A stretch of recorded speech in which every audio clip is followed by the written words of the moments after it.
hermano Sergio, que nos dirige en esta oración para que Dios nos guíe. Amén. Amén, amén. Bueno, vamos a orar entonces en esta mañana para que el Señor nos dirija y nos abra el entendimiento y podamos capacitarnos más para su servicio. Amén. Señor Jesucristo, en esta mañana te damos gracias, Señor Jesucristo, por darnos este día, esta bella oportunidad de estar aquí, Señor, en compañía de estos compañeros pastores. Te ruego, Señor Jesús, que tú seas bendiciéndonos, guiándonos. Dirige, Señor, al facilitador en esta mañana, que podamos también, Señor, comprender, entender más de ti, para servirte, Señor Jesús. Estamos en tus manos y muy agradecidos contigo por darnos este privilegio. En tu nombre santo, mi Señor Jesús. Amén y amén. Amén, amén. El tema es la influencia de las versiones bíblicas en el Nuevo Testamento. Vamos a ver hoy sobre eso. Listo, hermano Jonathan, en el nombre del Señor Jesús. Bueno, Dios le bendiga a todos los hermanos. En el día de hoy vamos a dar inicio a esta tercera clase de filología bíblica. Son estudios que estamos profundizando en el tema de las traducciones bíblicas. Para las personas y hermanos que están conectándose en el día de hoy, le voy a dejar el link del canal de YouTube para que puedan ver las clases anteriores que hemos venido tratando. Y hoy es el tercer tema que vamos a hablar sobre las influencias de las traducciones en el Nuevo Testamento. Sé que muchos de nosotros hemos oído de que el Nuevo Testamento tiene aproximadamente unos 3.000, o otros dicen 2.000 interpolaciones, y porque algunas traducciones de la Biblia pues le quitan versículos, otros le añaden. Entonces esa es la temática que vamos a dar en el día de hoy. Voy a compartirle la diapositiva. Bueno, aquí hay una diapositiva que le estoy compartiendo. El tema es la base textual, que vamos a mirar qué es una base textual. Aquí tenemos el tema que se llama las influencias de las traducciones bíblicas en el Nuevo Testamento. Vamos a aprender en el día de hoy por qué algunas traducciones le quitan, otros le añaden ciertos pasajes de la Biblia. Y vamos a también aprender si estos versículos interfieren en la teología del Nuevo Testamento. Cuando hablamos de teología del Nuevo Testamento, estamos haciendo referencia a la interpretación que se le tiene de Cristo en el Nuevo Testamento. Recordemos de que el Nuevo Testamento presenta a Cristo como el Señor y Dios manifestado en carne en la Biblia. Entonces vamos a iniciar la clase. Vamos primero a explicar qué es una base textual. Aquí tenemos una frase que dice: una base textual es un texto crítico en griego que se usa como referencia para las traducciones bíblicas. En el Nuevo Testamento tenemos muchos textos bases, pero citaremos 3 de ellos, los cuales se han utilizado en muchas versiones de la Biblia. Entonces, un texto base o una base textual, perdón, es un texto crítico. Cuando nosotros hablamos de un texto crítico es una recopilación de manuscritos concretada en un solo libro. A eso se le llama texto crítico. Teniendo en cuenta que los manuscritos del Nuevo Testamento fueron escritos en un griego mayúsculo y los textos críticos están escritos en un griego minúsculo. Esto ayuda, facilita el estudio de las traducciones bíblicas. Los textos que vamos a tener en cuenta son los códices, 3 códices: sinaítico, vaticano y alejandrino, que están fechados del siglo IV después de Cristo.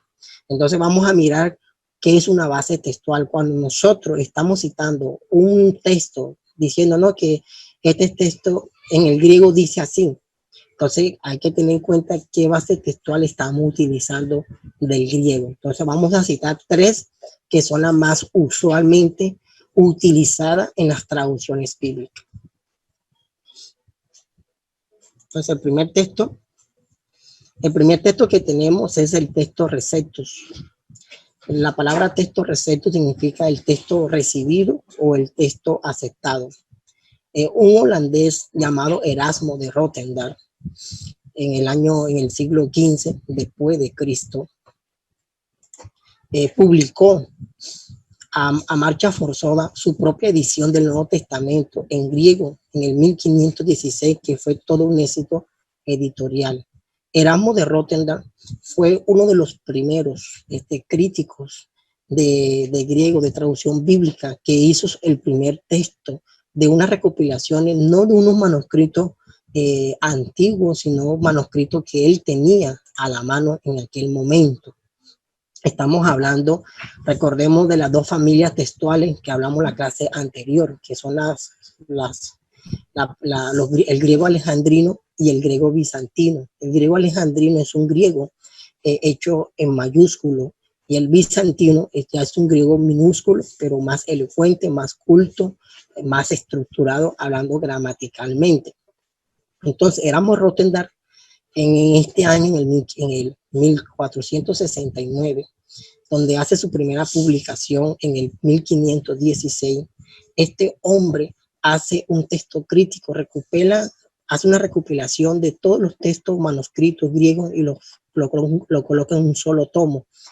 Y ese tomo se le llama el texto recepto. A partir de este texto se hacen las traducciones de la Biblia. Por ejemplo, ¿qué versiones de la Biblia se utilizó como base el texto recepto? La primera es la Reina Valera, del año 1569. Perdón, creo que en 1569, si de pronto alguien, la Reina Valera toma, o Cipriano, Casidoro y Cipriano de Valera, toma el texto recepto para la traducción de su Biblia. King James, la Biblia inglesa, también toma el texto recepto para hacer la traducción al inglés. Y también tenemos la traducción alemana por Martín Lutero, que también toma el texto recepto para la traducción. Recordemos que el texto recepto es un texto bizantino, porque fue uno de los textos del griego más culto, más elocuente que utilizó Erasmo de Rotterdam. Ahora vamos a mirar el otro texto crítico. El otro texto crítico o base textual se le llama Westcott y Hort. Estos dos personajes que tenemos, aquí lo tenemos, Foss Westcott y Fenton Juan Hort, publicaron una edición reconstruida del texto griego del Nuevo Testamento que alcanzó reconocimiento internacional. Estos dos filólogos de la historia, que eran gramáticos, ellos crearon un texto crítico. Basado en este texto crítico, ellos lo tomaron del Códice Sinaítico, Vaticano y Alejandrino, y formaron de esos tres códices un solo texto. A ese texto se le llama el texto Westcott Hort. Usted me hará una pregunta: ¿qué traducciones de la Biblia usaron este texto como base? Bueno, tenemos la versión internacional, tenemos la TLA, traducción lenguaje actual, Dios habla hoy. Tenemos la versión de los testigos de Jehová. Los testigos de Jehová utilizaron este texto del griego del Nuevo Testamento para sus traducciones. Entonces, este es uno de los mejores textos, digamos así, más profundo, más estricto, más elegante, y también con un 90% de fidelidad del texto original. También estamos recordándoles a los estudiantes que no existen copias originales o manuscritos originales. Lo que tenemos son copias de copia de copia de copia. Pero gracias al Señor, a Dios, que a través de la historia Él ha conservado su palabra. Entonces, este texto crítico tiene muchas variables con el texto recepto, ya que el texto de Westcott Hort también se le conoce como un texto alejandrino, porque fue fiel a estos códices más antiguos de la Biblia. Ahora vamos a mirar el otro texto crítico. Es Eberhard Nestle y Kurt Aland. Estos dos personajes también se dedicaron a la traducción bíblica. Dice Nestle, Y tenemos en el año en que él nació, en el 1883, y murió en el 1972, prácticamente ya acercándose a nuestra era. Y también tenemos a Kurt Aland, quien se unieron posteriormente. La edición del Nuevo Testamento griego que lleva su nombre en este Aland, revisado y actualizado con el estudio de los papiros y manuscritos recientemente descubiertos, han llegado a ser el texto base de numerosas traducciones modernas del Nuevo Testamento. Este texto griego ya es más estricto, ya más estructurado, porque tuvieron en cuenta los manuscritos que fueron descubiertos en el Mar Muerto, o también conocido como las cuevas del Qumran. Estos hombres dedicaron a armonizar el texto Receptus con el texto de Westcott Hort para formar un texto más exhaustivo. ¿Con qué finalidad? De acercarnos al texto como salió de los primeros escritores bíblicos. Entonces, estos son los 3 textos base donde vamos a partir en nuestro estudio. Hice este recuento histórico para que tengamos presente quiénes son estos personajes, por qué se le llama texto crítico o texto base, y a partir de esto se hacen las traducciones. Cuando nosotros estamos citando un texto griego, es importante decir qué texto base estamos tomando, si es el texto de Nestes Aland, si es el texto de Westcott Hort o si es el texto Receptus. Estos son los 3 textos principales de la traducción del Nuevo Testamento. Existen otros más, pero no lo mencioné porque muy poco se ha tomado o se ha tenido en cuenta para las traducciones bíblicas. Entonces vamos a colocar unos ejemplos de la influencia de estas traducciones bíblicas en el Nuevo Testamento. Entonces vamos a mirar los principales errores y variaciones y su causa. Antes de iniciar el estudio de los textos de la Biblia, vamos a tener en cuenta estos principales características, lo que es un error, lo que es una variación y lo que son causas de los pasajes bíblicos. Bueno, primero, errores de lectura, escritura y de audición. Muchas veces los errores que tenemos nosotros en algunos pasajes del Nuevo Testamento y Antiguo Testamento fueron errores de lectura. Cuando hablamos de lectura, estamos hablando de escritura y también la parte auditiva. Antiguamente se dictaban los versículos, los textos, la frase de la Biblia, y el escriba lo que hacía era copiar. Si el escriba escuchaba mal una palabra o una letra, al cambiar una letra por otra, automáticamente cambiaba la interpretación del pasaje bíblico. Pero, ¿cuál es el pero? No interfería en la interpretación teológica de la Biblia. Eso es lo más importante, hermano, que quiero dejar claro a los que están oyendo este estudio, que las variables, las causas y los errores gramaticales del Nuevo Testamento y Antiguo Testamento no son errores teológicos, sino más bien lingüístico, es decir, que no interfiere en la teología, sino en la gramática. Otro ejemplo, otra característica de estas variables es la confusión de letras que parecen similares. Es decir, hay letras en el griego, por ejemplo, tenemos la palabra Cristo y la palabra Crispo. Ambas palabras suenan iguales, pero en el momento de escribirlo son casi idénticas. Entonces puede confundirse de la palabra Cristo en la otra palabra Crispo. Entonces son letras similares. Entonces también se confundían. Es uno cuando está estudiando hebreo, está estudiando griego, tiende a confundir ciertas letras porque son muy similares. Y esto también causa una variable en el texto bíblico. Aquí tenemos un ejemplo en Romanos 12:1, la palabra urio y la palabra cairo. Confusión de letras que suenan parecidas. Tenemos la palabra en Romanos 5:1, que esta es la cuarta variable, que es confusión de letras que suenan parecidas. En Romanos 5:1 tenemos la palabra examen por la palabra exome. Son casi parecidos en el momento de la pronunciación. La otra es la omisión de letras. Es decir, que antiguamente hubieron palabras que se abreviaban. Abreviar esa palabra en algunos pasajes de la Biblia, hablando griego o hebreo, se omitían unas letras, y esto también causaba o dificultad el momento de interpretar ese versículo de la palabra de Dios. Doble escritura involuntaria de una letra, palabra o grupo de palabras. Es decir, que el momento de repetirse una palabra con otro, que eso es frecuentemente, ya que la Biblia tiene un género de prosa y de poesía. Y estos dos géneros, en caso de las prosas que se utilizan mucho en el periódico, son escrituras que frecuentemente, por su literatura, algunas palabras se repiten, lo que le llamamos sinónimo, paradoja, antónimo, el momento más que todos los salmos que tienen ese paralelismo que hace que estamos hablando del impío y se coloca un paralelismo del impío con el justo. Entonces, esto también en la antigüedad, los copistas tenían mucha dificultad en el momento de traducir o copiarse estos pasajes de la Biblia. Extravío de la vista a causa de palabras gráficamente semejantes, o que termina o comienza con la misma letra.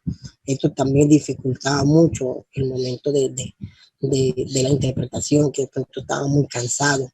Entonces iban a escribir una letra al final o al principio, entonces vamos a colocar esta letra, otro no, vamos a colocarla al final. Esto también causaba, hermano, interpretaciones, errores en el momento de la traducción bíblica. Unión o separación defectuosa de las palabras. Tener en cuenta esto fue un reto grande, hermano. La unión o separación defectuosa de las palabras. El hebreo, tanto como el griego mayúsculo alejandrino, estos dos textos no tenían separación de palabras. Las palabras eran pegadas. No se sabía dónde terminaba una palabra y dónde comenzaba otra palabra. Esto también causó muchos problemas en el momento del copiado del texto bíblico. Las abreviaturas mal interpretadas. Cuando hablamos de abreviaturas, es que en el Antiguo Testamento los nombres, los adjetivos y los nombres propios se abreviaban.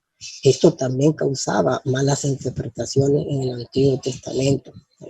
Aquí tenemos esta referencia o esta característica de los errores, variables y causas del Nuevo Testamento. Es lo que tenemos en el libro de Apocalipsis 13:18, donde aparece el 666. En algunos manuscritos, en algunos papiros, tenemos el papiro 45 y 115, aparece abreviado. Esta abreviatura también causa, hermano, o causó malas interpretaciones, porque no se sabía cómo se debía interpretar como algo numérico o algo o un nombre. Entonces, no voy a profundizar este tema porque simplemente estoy colocando unos pequeños ejemplos. Y por última característica, inclusión de notas marginales secundarias en el texto. Cuando hablamos de notas marginales secundarias en el texto, son aclaraciones que hace el copista para aclarar el texto bíblico. Algunas de estas notas marginales secundarias del texto fueron incorporadas en el versículo de la Biblia por otro copista. Aquí tenemos el ejemplo de Juan, primera de Juan 5:7, que en el texto recito aparece, y tres son los que dan testimonio en el cielo, en el Padre, el Verbo, del Espíritu Santo, y estos tres son uno. En algunas traducciones no aparece este texto, dice, ¿qué pasó aquí? Bueno, eso fue una nota marginal secundaria del texto que otro copista, más que todos los traductores o los copistas bizantinos, utilizaron este texto, y esta nota de pie de página fue incorporado en el texto. Esto estamos hablando en el siglo XVI, que se vio todo esto, estas notas marginales, pero hablando del siglo IV, en el siglo V, VI, no se vieron estas notas marginales. El proceso de la traducción bíblica es un trabajo titánico, es un trabajo arduoso que debe tener la persona mucha disciplina en el momento de interpretar. Mire que estas son las características principales porque hay unos errores y unas variaciones en la Biblia. Mire que no he hablado de teología, no he hablado de interpretación, que algunos dicen, no, es que los trinitarios para sustentar su doctrina de la Trinidad incorporaron texto en la Biblia para hablar de la Trinidad. Déjame decirle que estamos equivocados, porque estos errores no son errores teológicos, sino lingüísticos. Es decir, son errores más del idioma que de la teología. Y estos errores que tenemos aquí, o estas variables, o estas causas, no interfieren en la teología cristiana o la teología bíblica, porque la Biblia tiene su propia teología. Cada quien interpretamos los pasajes de la Biblia conforme a lo que nosotros creemos, pero la Biblia tiene su propia teología, se ajusta todo desde el Génesis hasta el Apocalipsis armónicamente en un solo mensaje, y ese mensaje es Cristo, es presentar a Cristo. Entonces, ninguno de estos textos, de estas características, interfiere con la teología. Entonces, vamos ahora a colocar los ejemplos. Vamos a colocar ahora los ejemplos de las variables. Aquí tenemos un ejemplo. Aquí en el cuadro izquierdo tenemos el texto Recetus, tenemos el texto Wacom, Ala, que son los 3 textos base que vamos a tomar. Y también he tomado 3 traducciones de la Biblia de nuestro idioma: la Reina Valera del 60, la Nueva Versión Internacional y la TLA. Quizá para muchos este versículo de la Biblia sé que ha sido base, primordial, principal de nuestra doctrina. ¿Y por qué he tomado? Que de pronto usted se estará haciendo esta pregunta. ¿Será que este texto sí está ahora en el original, o por qué el hermano Jonathan está citando este texto? ¿Qué tiene que ver este texto? Mire, resulta y pasa que la Reina Valera, en 1 Timoteo 3:16, dice: indiscutiblemente grande es el misterio de la piedad. Dios fue manifestado en carne, justificado en el Espíritu, visto de los ángeles, predicado a los gentiles, creído en el mundo y recibido arriba en gloria. Este era un cántico que se utilizó en la época apostólica, y este cántico relata el proceso de la manifestación de Dios en carne hasta la resurrección, la ascensión a los cielos. Es decir, es un resumen de lo que hizo Cristo aquí en la tierra. Vamos a mirar aquí, acabo de citar la Reina Valera. Mire cómo traduce la Nueva Versión Internacional este pasaje de la Biblia. La Versión Internacional traduce así: no hay duda de que es grande el misterio de nuestra fe. Él se manifestó como hombre, fue vindicado por el Espíritu, visto por los ángeles, proclamado entre las naciones, creído en el mundo y recibido en la gloria. ¿Qué variable pudimos contemplar en la Reina Valera de la Nueva Versión Internacional? Es la palabra Dios.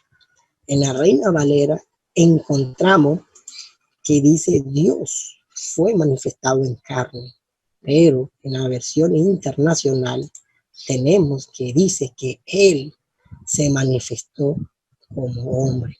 Es decir, estas dos variables es lo mismo, pero hay mucha gente que se apega a esta variable, ¿no? Que la palabra Dios no aparece en los manuscritos del Nuevo Testamento, aparece Él, pero esa palabra Él aquí se está haciendo referencia, en el contexto bíblico se está haciendo referencia a Cristo.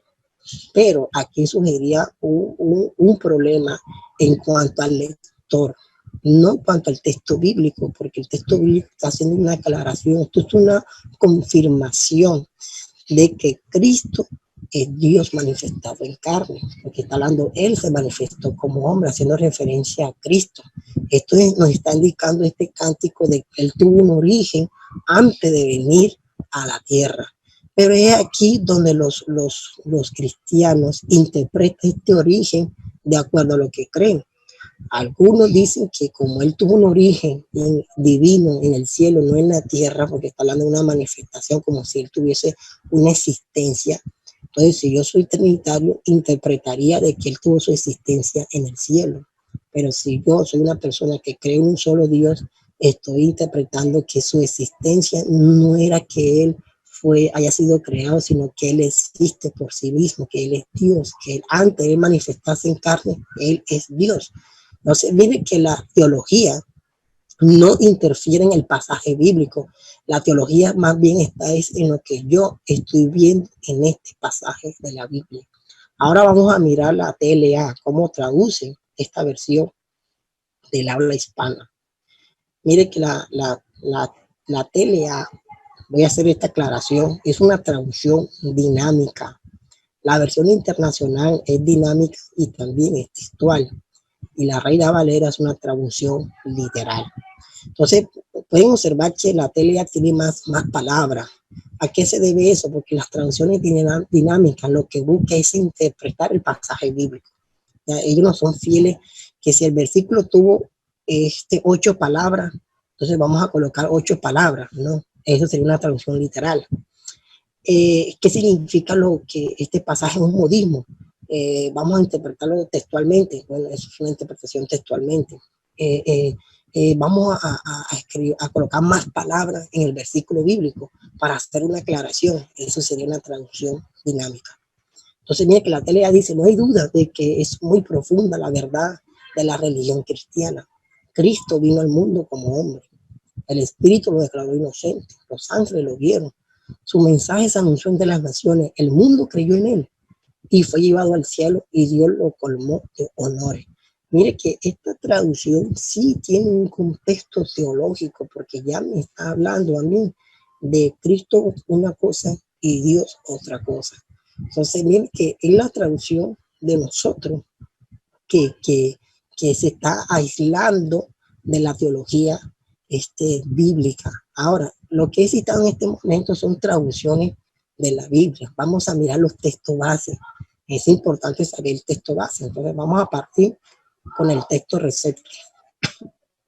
El texto receptor, aquí lo señalé. Sé que muchos, quizá algunos saben griego o otros, de pronto cuando ven este texto no entiendo J, qué es lo que dice aquí. Bueno, este es el griego bizantino, un griego minúsculo, y he citado el texto receptor.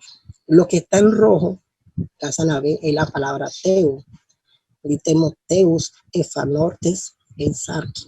Y Dios fue manifestado o fue revelado en la carne. Entonces la palabra, el texto receptor contiene la palabra teo, que ahí me viene la traducción de la Reina Valera, que traduce Dios fue manifestado en carne. Ahora vamos a mirar el texto de Westcott Hort. Podemos observar esta variable que tiene un artículo, un pronombre personal en tercera persona, y la palabra host. Y la palabra host en griego, host, efanortes, en sarki, que significa él se reveló o se manifestó en la carne. Es decir, que el Westcott Hort está basando este texto de los 3 códices sinaítico, vaticano y alejandrino. Y él dice que encontró una variable, y esa variable que el texto receptor colocó Dios, Teos, pero aquí no se colocó Teos, sino que se colocó Os. Mire que voy a aprovechar inmediatamente de tocar el tema de las abreviaciones. Los nombres en el Antiguo Testamento se abreviaban. Si yo voy a abreviar la palabra Teus del texto, tendría la teta, que es la primera letra, y te ya la estima sofis, tendría 2 letras.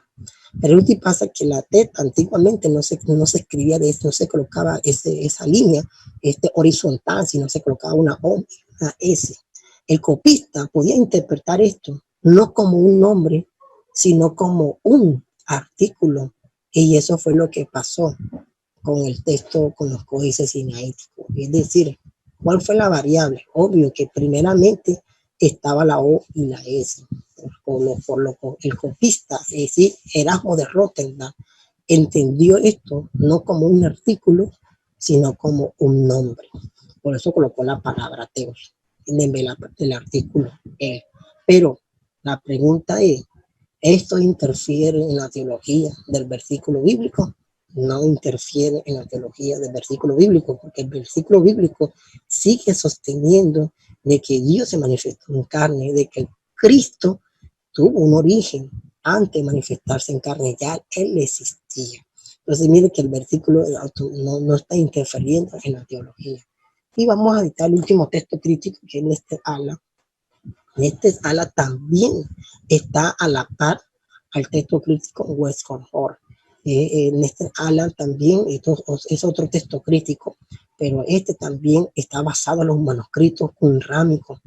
Y en los manuscritos qumránicos está este versículo o esta frase del texto bíblico, un artículo, el, os, efanorse, en sarki, y él se reveló o se manifestó en carne. Entonces miren que el resto de que fue creído, justificado en el Espíritu o declarado inocente en el Espíritu, ya de aquí, hermanos, partimos en lo que es la teología cristiana, pero lingüísticamente, textualmente hablando, el texto, a pesar de que hay una variable en las familias textuales de la palabra Dios y del artículo él, no interfiere en la teología. Muchos de nosotros, al no tener conocimiento de estas cosas, salimos diciendo, hermano, que en los manuscritos originales no dice Dios, sino dice Él, como no está especificando a qué Él se está refiriendo, porque es un artículo, un pronombre personal. Entonces empezamos a crear una teología a partir de esta variable. No, hermano, no podemos hacer eso. La teología bíblica no se está siendo dañada o interferida de estas variables, al contrario, ambas se complementan, así como la Reina Valera, la versión internacional y la TLA se complementan entre ellas mismas, haciendo alusión de que se está refiriendo a Cristo Jesús. Entonces, este es un ejemplo que acabo de colocarle sobre lo que son las variables. Vamos ahora, otro ejemplo de Juan 3:13. Juan 3:13. Vamos a leerlo en la Reina Valera. Nadie subió al cielo, sino el que descendió del cielo, el Hijo del Hombre que está en el cielo. Este versículo de la Biblia lo hemos citado para hacer referencia de la omnipresencia de Cristo, de que Cristo es Dios y que Cristo comparte los mismos atributos de Dios, omnisciente, que todo lo sabe, omnipresente, que está en todas partes, y omnipotente, que es todopoderoso. Y este pasaje en la Reina Valera habla de la omnipresencia de Dios. Dice que nadie subió al cielo. Cuando dice que nadie subió al cielo, es que nadie subió al cielo. Y esto está creando una teología. ¿Cuál es una teología? Porque aquí en el Antiguo Testamento vemos de que hubieron dos personas que subieron al cielo. Bueno, eso es otro tema que vamos a hablar en otro estudio. Entonces, nadie subió al cielo, sino el que descendió del cielo o que bajó del cielo, el Hijo del Hombre que está en el cielo. Entonces la omnipresencia está en la última frase, que está en el cielo.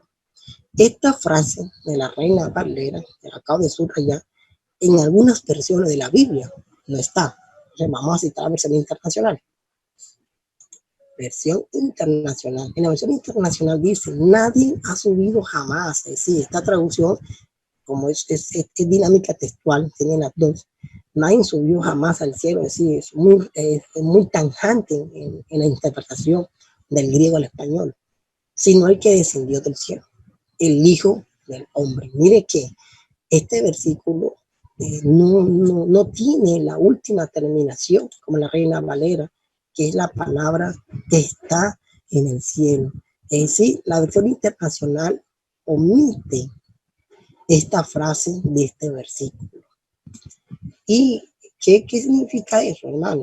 Esto significa, vamos a mirar si esta variable está interfiriendo en la omnipresencia de Dios.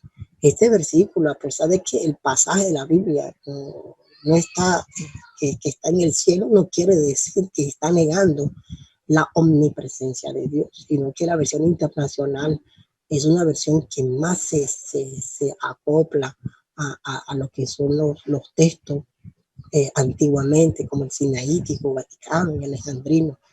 Pero el texto de Erasmo, recordemos que una de las variables fueron las notas marginales. Esas notas marginales o esas notas secundarias que se colocaban al lado del texto, era para hacer una aclaración. Y lo que hace uno de los copistas es que aclara que nadie subió jamás al cielo, sino que descendió del cielo. El hombre que está en el cielo está aclarando algo. ¿Qué es lo que está aclarando? De que la omnipresencia de él, que Dios, a pesar de que se manifestó en carne, él lo llena todo. Y esta teología de la omnipresencia de Dios lo encontramos en el Nuevo Testamento. Ahora vamos a mirar la traducción, la TLA. La TLA traduce así: nadie ha subido al cielo, sino solamente el que bajó de allí. Es decir, yo, mire que vuelvo y repito, el Hijo del Hombre.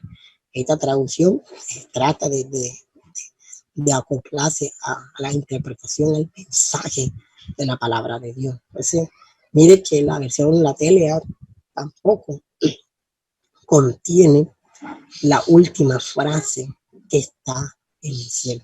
Entonces, ahora, como hemos citado estas traducciones, vamos a mirar por las bases textuales sobre qué base textual se basaron estas personas en traducir. Entonces, la Reina Valera, tenemos el texto de Erasmo, y volvemos otra vez el texto de Erasmo, y buscamos la última frase, la última palabra, Urano, es decir, nadie subió al cielo, o jamás ha subido nadie en el cielo. Aquí la palabra eis es una negación, es mes en tus Urano, sino el que descendió, catabas, sino el que descendió del cielo. Luego dice, ojius tus antropos, es decir, el Hijo del Hombre. Y tenemos el texto Receptum de Erasmo, contiene la frase on en ton Urano, ¿sí? El que está presente ahora en el cielo. Mire que esta terminación on es la misma terminación que tiene Éxodo 3:14 en el griego. Es decir, este es un participio del verbo ser en el griego, el verbo eimi, pero está en su forma participio, es decir, como sustantivo, hablando de esa referencia del existente o que está, un ser. Entonces, el que está ahora mismo, que lo llena todo en el cielo. Entonces, mire que el copista de aquella época, no fue que Erasmo agregó este versículo, porque Erasmo, él no es un copista, él lo que es un traductor de la Sagrada Escritura. Este hombre lo que hizo fue que los textos que él tenía de aquella época los recopila en un solo texto. Entonces, él no está añadiendo, él está imitando lo que se viene viendo en el texto que él está tomando. Y éramos sobre qué texto, ya sabemos que son los textos bizantinos, un griego bastante elocuente, más culto y más explicativo. Entonces, éramos tomar este texto y tenemos la incorporación que está en el cielo. Y de ahí viene la Reina Valera, de ahí viene la King James, la Biblia inglesa, y también la Biblia luterana, que es la Biblia de Alemania. Ahora vamos a mirar el texto griego de Westcott Hort, que ya estos son textos griegos. Pero vamos a mirar, hablando del texto de Westcott Hort, que este texto ya está basado más al códice sinaítico, vaticano y alejandrino.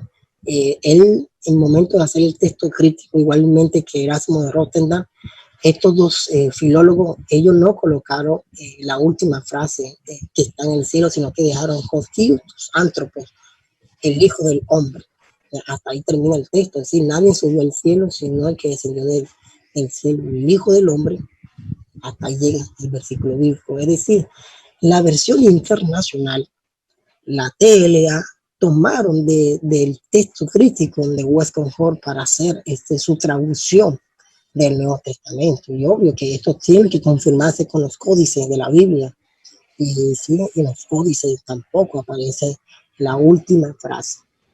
Y por último tenemos el texto de Néstor Aland, que también es otro texto crítico. Y miren que en el texto de Néstor Aland, ya tiene varias ediciones, esta es la edición 28.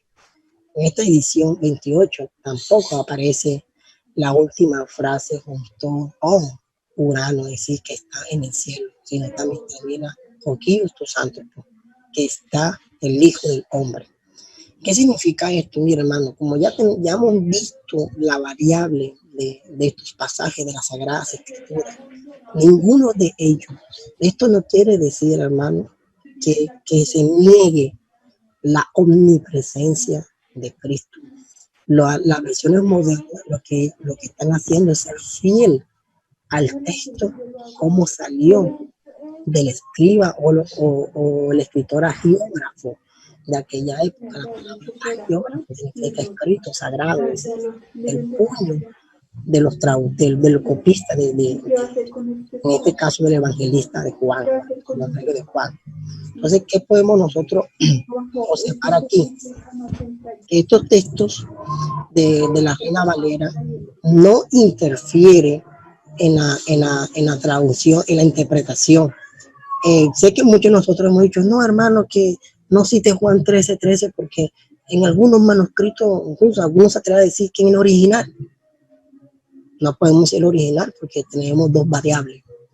Pero estas variables, miren, escúchenme, hermano, no interfieren en la teología de la omnipresencia de Cristo. No la está negando, al contrario. Si yo busco otros pasajes de las Sagradas Escrituras, cuando Jesús le habló a Natanael debajo de la higuera, te vi, eso es la omnipresencia. Ese versículo está afirmando la omnipresencia de él. O cuando también habla que él iba a Jerusalén, anunció su muerte, que él iba a estar en ese lugar, que iba a ser menospreciado. Es decir, él vio lo que iba a suceder en un futuro y estando en ese futuro. Entonces también, es decir, que el Nuevo Testamento no omite la omnipresencia de Cristo, al contrario, la afirma. El hecho de que estas variables hay en la Reina Valera de versión internacional no interfiere. Si la Reina Valera lo tiene, no interfiere porque la Reina Valera o el texto recento lo que está haciendo una aclaración de que Cristo es omnipresente, y eso no es mentira, eso es verdad. Hay muchos textos de la Biblia. Nada más, pero no debe aparecer. Bueno, si no debe aparecer, de igual forma no interfiere en la teología. Bueno, mis hermanos, esos son los dos ejemplos que quería colocarles, porque quiero hacer una sesión de preguntas y respuestas para poder abarcar más versículos que de pronto ustedes quieran también profundizar. Estos son dos ejemplos que acabo de colocar con respecto a lo que es la teología, la influencia de las traducciones bíblicas en el Nuevo Testamento. Entonces, algunos de los participantes, de los 12 participantes que hay en el grupo, que de pronto quiera hacer una pregunta a la temática de que estamos hablando, pues estoy todo oído. Mano Jonathan.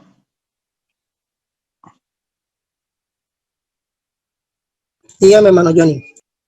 Bueno, hablaste del texto Receptus, Weston Hort y Néstor Aland, pero la Septuaginta o el griego del Nuevo Testamento, hay una copia del original para no acudir a esos textos, y la influencia de la Vulgata Latina tiene algo que ver en el Nuevo Testamento. Bueno, la Septuaginta es una versión del Nuevo Testamento, del Antiguo Testamento. Como estamos hablando del Nuevo Testamento, estamos mirando los textos base. Estos textos base son textos de manuscritos, están respaldados por manuscritos.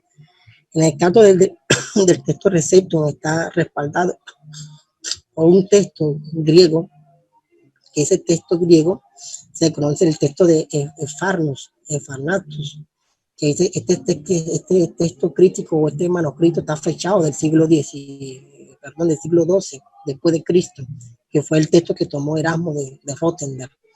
Ya después, años posteriormente, se descubrió el Códice Sinaítico, el Códice Vaticano y el Códice Alejandrino.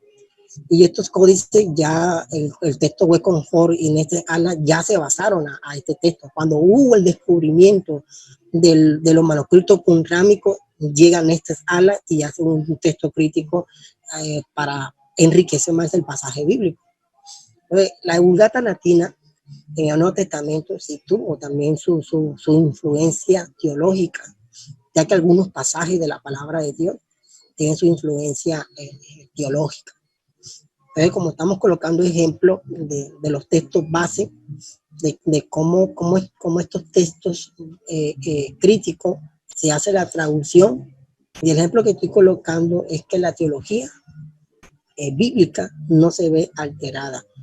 Puse estos dos ejemplos como base, pero podemos citar por muchos ejemplos de explicación, y verá que la teología no se ve alterada con estos pasajes de las Sagradas Escrituras, hermano Johnny. ¿Alguien más tiene otra pregunta de lo que hemos venido hablando?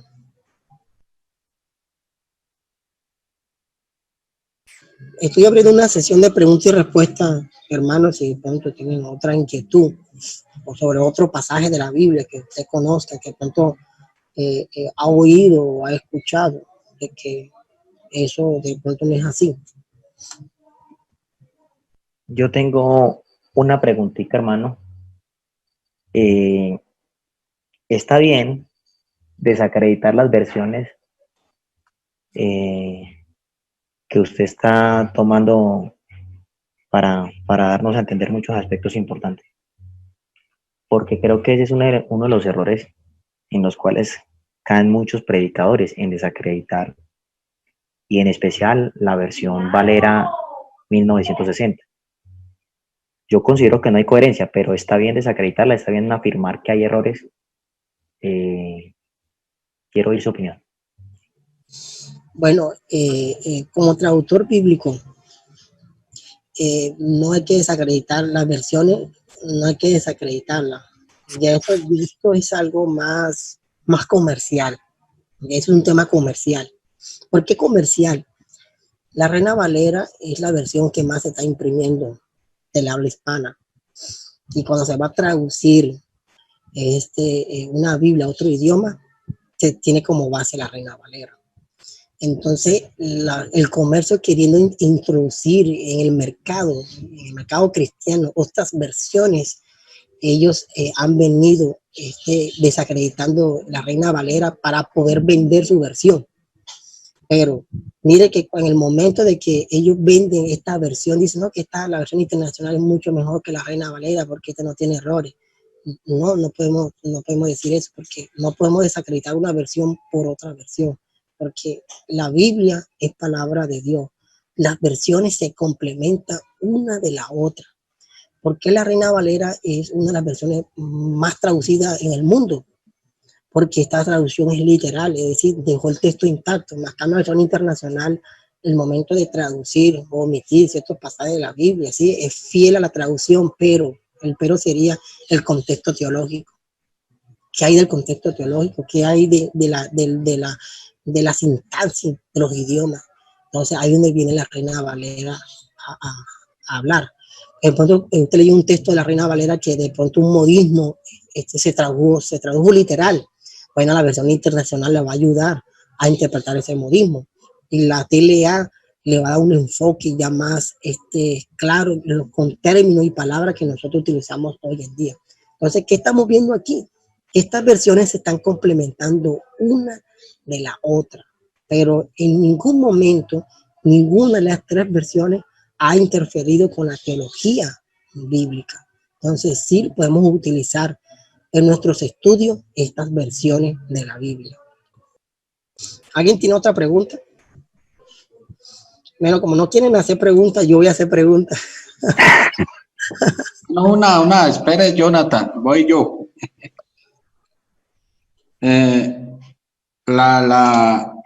Bueno, San Juan 17, 3. 4 y 5. Yo te he glorificado en la tierra, he acabado la obra que me diste que hiciese. Ahora pues, Padre, glorifícame tú al lado tuyo con aquella gloria que tuve contigo antes que el mundo fuese. Entonces el concepto trinitario se pega mucho de estos versículos para afirmar su doctrina, ¿sí? Que por lo que habla que tuve contigo antes que el mundo fuese y ven ahí una segunda o tercera persona de la supuesta Trinidad. ¿Qué opinión tiene acerca de esos pasajes donde en la Reina se lee de esa manera? Bueno, para esta traducción, vamos a mirar aquí el programa. Acabo de compartir aquí la pantalla de, bueno, aquí en su pantalla pueden observar el programa de eSport, la eSport, y vamos a Juan 17, versículo 5, ¿cierto, hermano John? Sí, sí. Aquí en la Reina Valera dice: ahora pues, Padre, glorifícame tú al lado tuyo, con aquella gloria que tuve contigo antes que el mundo fuese. Esta palabra aquí la voy a subrayar. Aquí donde está el epicentro teológico de que estuve contigo. Es decir, cuando uno lee este pasaje bíblico está hablando de la omnipresencia. Y la omnipresencia de Cristo, que Él está en todas partes. Y aparte de hablar de la omnipresencia de Él, está hablando también de su existencia. Entonces, el pasaje de Reina Valera, como es una traducción literal, es lo que hizo que transliteró literalmente el pasaje, pero como se le hizo una revisión en el año 60, en esta revisión que le hicieron a la Reina Valera, tenemos esta interpretación: con aquella gloria que tuve contigo antes que el mundo fuese. Entonces pareciera que el versículo estuviese hablando de la existencia del Padre y del Hijo, y que el Hijo estuvo al lado del Padre, y el Padre le dice: bueno, ahora te voy a glorificar como lo tuviste en el principio. Entonces vamos a mirar los textos griegos. Bueno, versión internacional. La versión internacional dice: ahora pues, Padre, glorifícame en tu presencia con la gloria que tuve contigo antes de que el mundo existiera. Entonces aquí tenemos que la versión internacional tiene la misma teología de la Reina Valera, también la conserva. Padre, glorifícame en tu presencia con la gloria que tuve contigo antes que el mundo fuese. Vamos con la TLA. La TLA dice así: ahora, Padre, dame el poder y la grandeza que tenía cuando estaba contigo, antes de que existiera el mundo. Ya la Reina la TLA ya no encontramos la palabra gloria, sino ya habla de grandeza. Entonces hace una interpretación. Mire que ambos pasajes de la traducción de habla hispana conserva una teología de la preexistencia de Cristo. Uno de los debates que más se discutió en toda la historia fue la existencia de Cristo, si Él existía como Dios o existía como un ser aparte de Dios. Que ahí es donde está el hilo de la división de la teología cristiana con la teología filosófica. Vamos a mirar ahora los textos. Vamos a citar el texto receptus. El texto receptus, esta es la palabra que quiero subrayar. En este pasaje tenemos, Padre, glorifícame. Aquí tenemos la palabra doxazo. Lo tenemos como un verbo. Y tenemos la palabra pater, la palabra pater. Ahí dice, literalmente diría, glorifícame, oh Padre, con aquella gloria. Glorifícame, Padre, con aquella gloria, porque tenemos la preposición para, que es una preposición de dirección o hacia. Glorifícame, Padre, con esa gloria. Aquí tenemos el pasaje que dice: con esa gloria, la palabra dos. Entonces, estoy haciendo esto griego. Y por último, Y por último tenemos aquí en la última, euson prostus tocosmo, enais parasois. Dice, ¿qué dice aquí lo que acabo de leer? Con aquella gloria que tú tenías antes que el mundo existiera. Entonces, ¿qué es lo que está pasando aquí? Este artículo que tenemos aquí se lo voy a subrayar. Esta frasecita que tenemos, un artículo, y tenemos una preposición. Pero usted me preguntará que estos artículos, ¿qué? Aquí tenemos un artículo. Bueno, este artículo se llama las declinaciones. Uno se va guiando con este artículo a qué declinación le pertenece. Aquí tenemos dosa. Aquí tenemos el artículo y tenemos otro artículo. Que ambos artículos conlleva esta declinación. Y esto es la palabra, este artículo. ¿Con qué artículo, con qué sustantivo está armonizado? Entonces, este artículo con este lo armonizamos aquí. Entonces, esto es una clase de griego para poder entender el pasaje. Entonces, el pasaje bíblico, esto que está aquí, es lo que se ha interpretado, que quiere decir que tuve contigo. Es la que se traduce aquí, que tuve contigo. Esto es un artículo con un pronombre personal en tercera persona. No está en su forma pluralizada, sino en su forma singular. Está hablando de una tercera persona que él tenía o que tuve. Entonces, la traducción interpreta este artículo singular en primera persona a referirse a Cristo. Entonces, ya se le hace un enfoque más de Cristo. Es decir, Padre, glorifícame con aquella gloria que tuve. Ya se está refiriendo a Cristo, que tuve contigo antes que el mundo fuese. La palabra contigo va incorporado en la traducción. Pero si yo soy estricto al griego, porque el griego, mire que la teología del griego en los manuscritos, en este ala, si yo busco el West Concord conserva también la traducción como en este ala.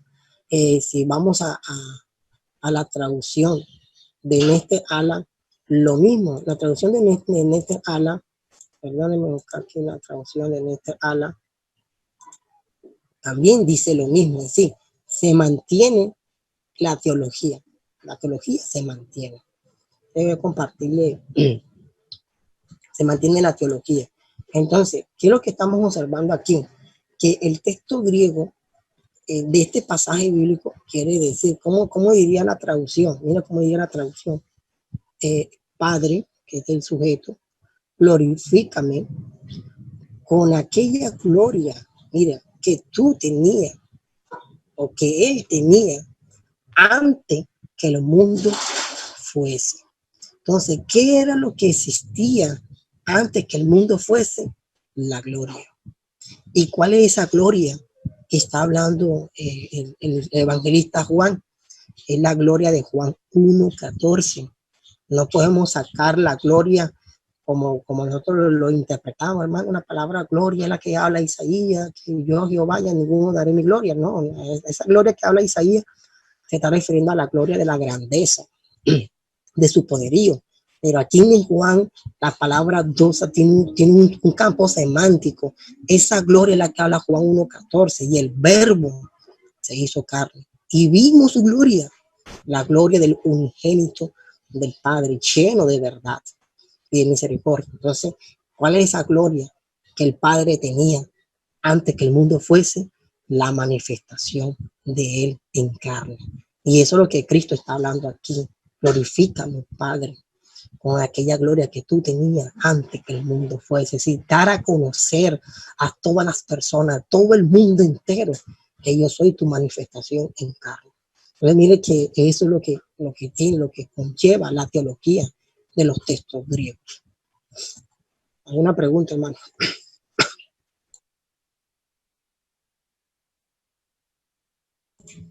Listo, hermano Johnny. No sé si se sintió satisfecho con la... ¿Cómo es que diría desde el hebreo, hermano? ¿Me lo repite? O sea, desde el griego. El griego. Mire que los tres textos base griego en este ala Weston Hort y texto recepto, este texto no tiene ninguna variable. El texto diría, si hago una traducción directamente, diría: Padre, glorifícame con aquella gloria que tú tenías antes que el mundo fuese. Ya que lo que existía antes era la gloria. Es correctamente, lo que existía antes era la gloria. Entonces, ¿cuál gloria? La que habla Juan 1:14. El verbo se hizo carne. La que habla correctamente, el verbo se hizo carne. Esa es la gloria. ¿Alguien tiene otra pregunta?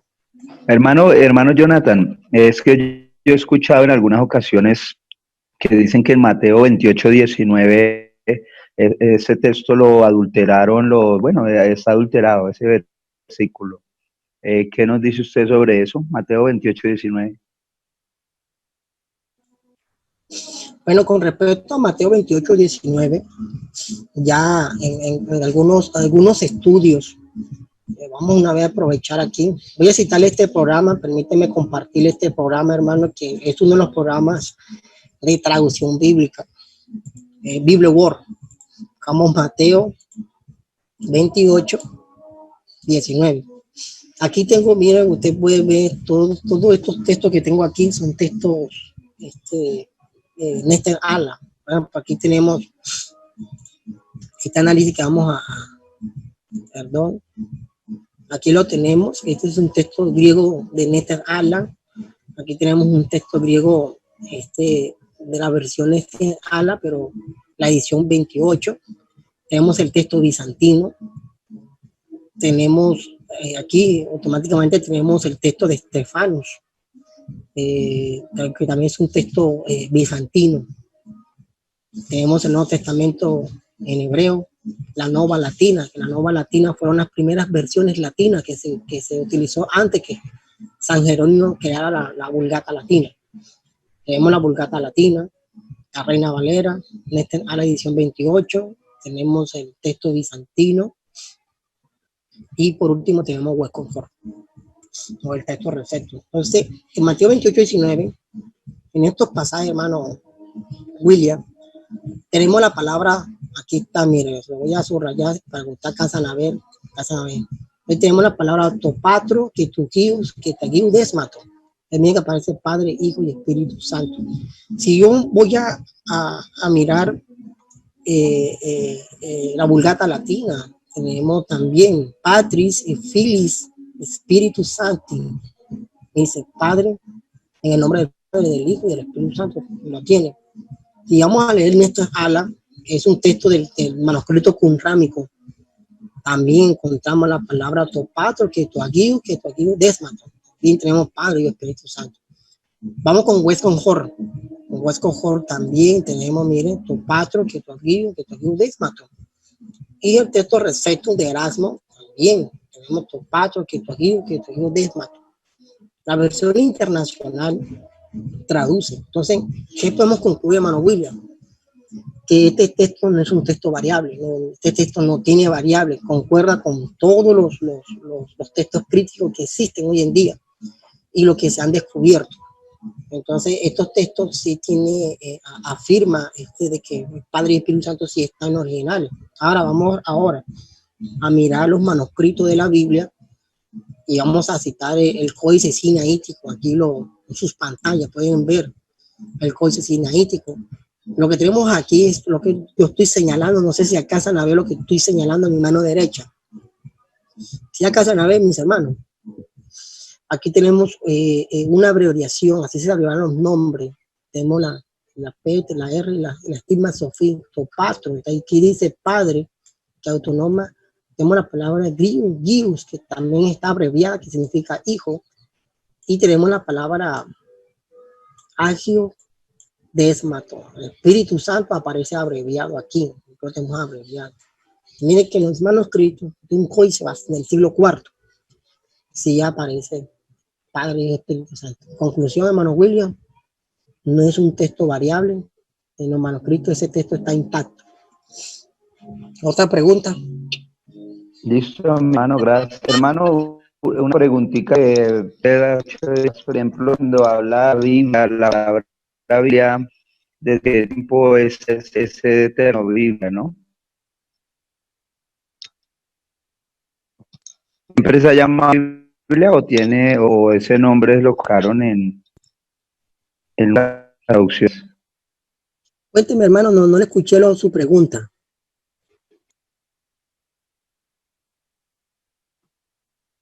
¿No me escuchó, hermano?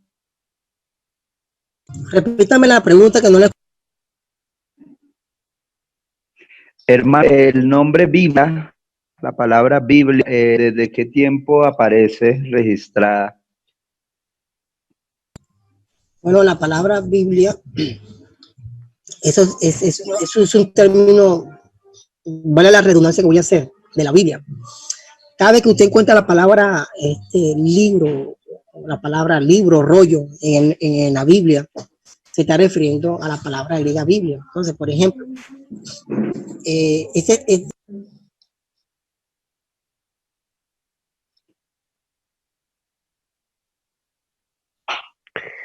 Tiene el micrófono apagado, hermano Jonathan. perdón, voy a citar un pasaje de la Biblia de Mateo 1:1. En Mateo 1:1 estoy citando el texto receptos. Dice, Biblus kenosos, Jesús Cristo, Hius David, Hius Abraham. Entonces, mira que la palabra Biblos, está la palabra Biblos, viene la palabra de Biblia. Entonces, Biblos aquí significa libros. La palabra tu Biblia o tu Biblos en griego significa los libros, es decir, está en plural. Entonces, esa palabra se viene usando, hermano, ya de la época, digamos así, de la Septuaginta, del año 300 antes de Cristo. ¿Y cómo llegó esta palabra griega a representar los 66 libros de la Biblia?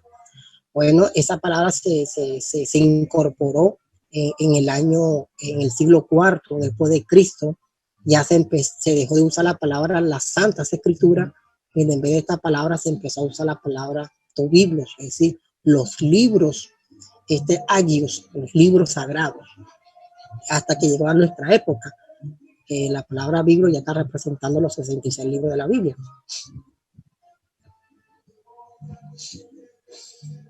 Listo, mi hermano, otra pregunta. Gracias, hermano, gracias.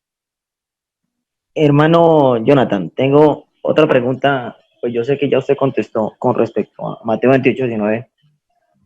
Comprendo según el análisis que usted hace que no hubo ninguna alteración.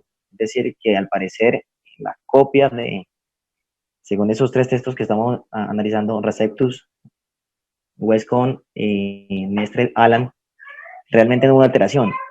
Pero ¿qué tan cierto es que realmente, digamos, bueno, hablemos del término origen, realmente los términos Padre, Hijo y Espíritu no aparecían, sino que realmente solamente estaba el término nombre? Hermano, eso es una hipótesis.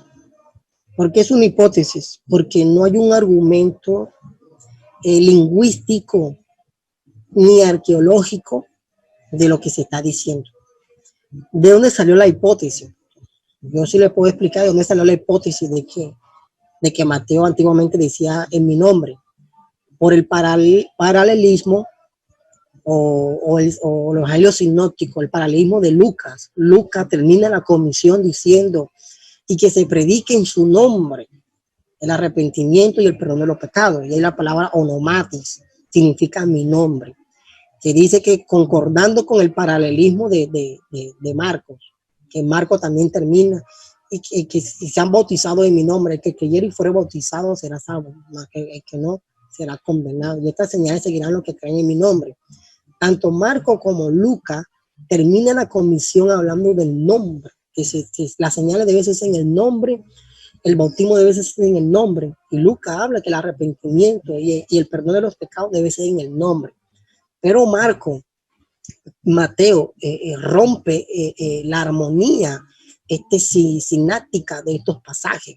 Pero de ahí donde se hace una suposición, una hipótesis que Mateo posteriormente fue fue escrito en mi nombre, pero no hay un argumento. Ahora hablemos de la parte histórica de los padres de la iglesia. Eusebio de Cesarea, es un historiador.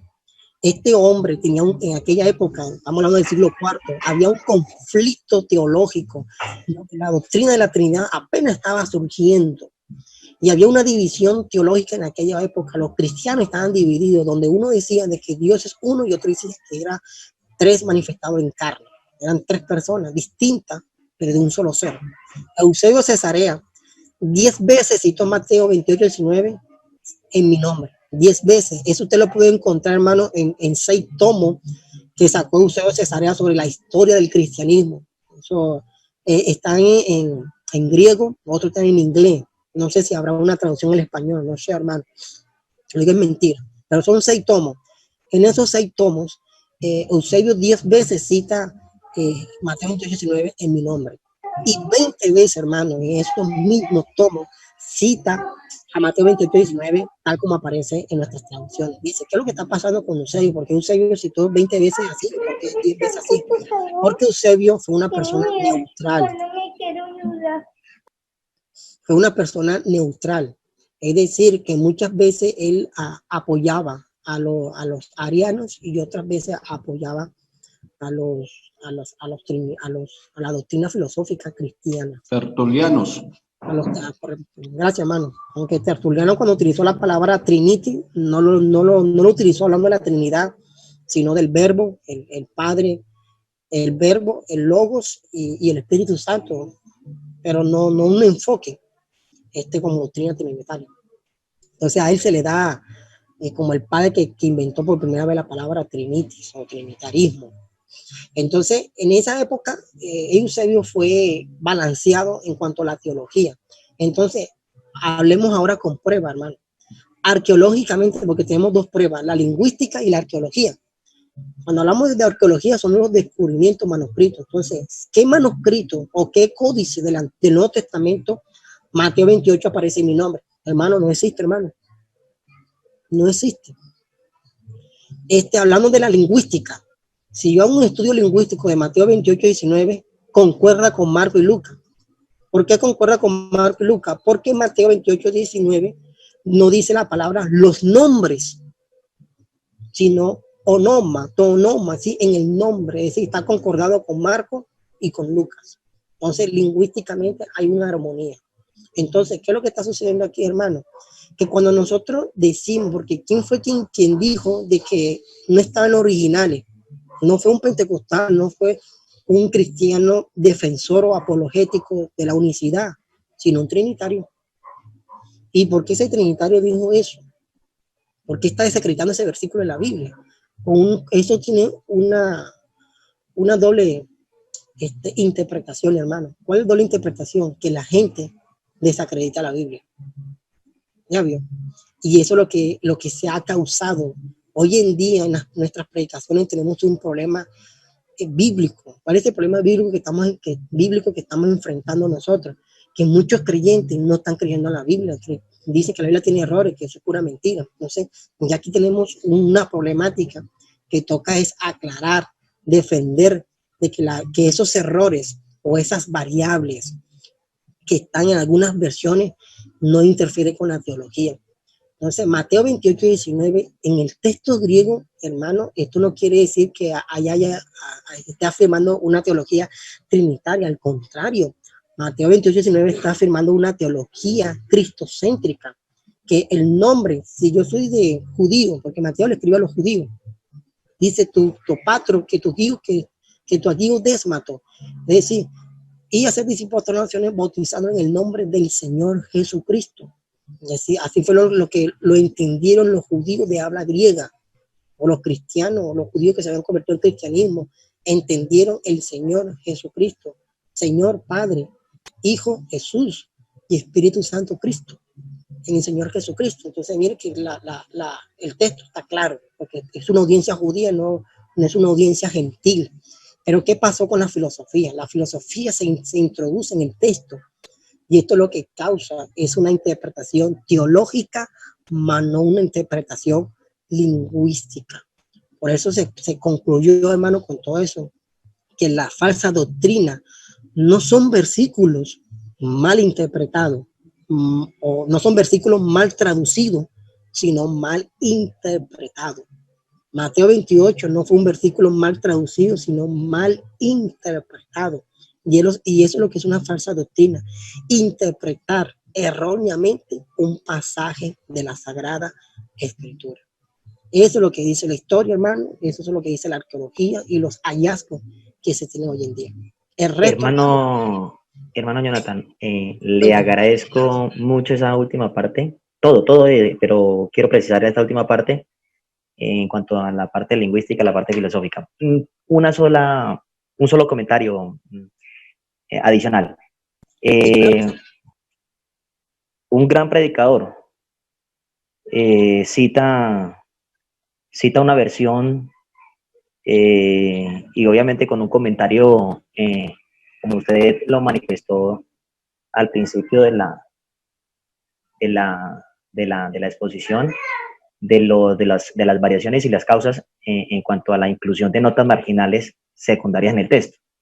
Y es dando a entender de que realmente, obviamente del primer siglo al tercero, en la práctica, obviamente se bautizaron en el nombre de Jesucristo, que la práctica ya, digamos, a partir del tercer siglo cambió la práctica, pero que indudablemente, según lo que usted me da a entender, es que nunca hubo una variación del texto. así es, mi hermano. Así es. Bueno, mi hermano tiene listos. Vamos a seguir con otra pregunta bíblica. Por eso es importante. ¿Cómo? Dios le bendiga, hermano Jonathan. Amén, hermano Nicolás. Bienvenido a este estudio bíblico. También, gracias, hermano Jonathan. Por ¿Le puede subir el volumen para poder escuchar bien o hablar fuerte? Bien, hablo fuerte porque como estoy con el audio de la computadora, el micrófono, ¿sí me escucha ahí? Sí, le escucho. Bueno, hermano, usted hablaba acerca de los escritos sagrados. ¿Se podía considerar la Biblia como un libro sagrado? Bueno, y también esa es una pregunta. La otra es acerca de Mateo capítulo 3, el versículo 11, donde concluye ahí hablando que Él los bautizará con Espíritu Santo y fuego. ¿Sí? Si esto pues también tiene algunas variables y otro es que también dice que este engendro no sale sino con oración y también ayuno. Entonces ahí pues hay algunas, se puede considerar que hay algunas variantes o este también tiene nota marginal este texto. Bueno, con respecto a la primera pregunta, si la Biblia es un libro sagrado. Cuando nosotros hablamos del libro sagrado como el libro de Hammurabi, de los sumerios, como el libro de los muertos de los egipcios, que esos son libros sagrados. Un libro sagrado, en cuanto a término cultural, se refiere a un libro que solamente lo puede hablar, leer o escribir una élite de personas. En cuanto a la Biblia, se le llamó un libro sagrado a la Biblia por su contenido, por su autor, que es divino. Pero la Biblia está al acceso a todas las personas. La interpretación, sí está, la interpretación varía de acuerdo a los lectores, pero ahí donde llega el punto principal de la Biblia, que la Biblia tiene un autor divino y también su interpretación es divina. Es decir, para yo entender la Biblia, primero necesito conocer a Cristo. De ahí las interpretaciones son hipótesis. Con respecto a la otra pregunta sobre Lucas, no sé, usted me dijo que bautizará con espíritu y fuego. Si me puede citar el texto bíblico, hermano Nicolás, para poder facilitar el análisis. Señor, está Mateo capítulo 3, el versículo 11, perdón. Está en 11 y de igual manera también está en Marcos 1 y también está en Lucas y también está en Juan, capítulo 1, 19 al 28.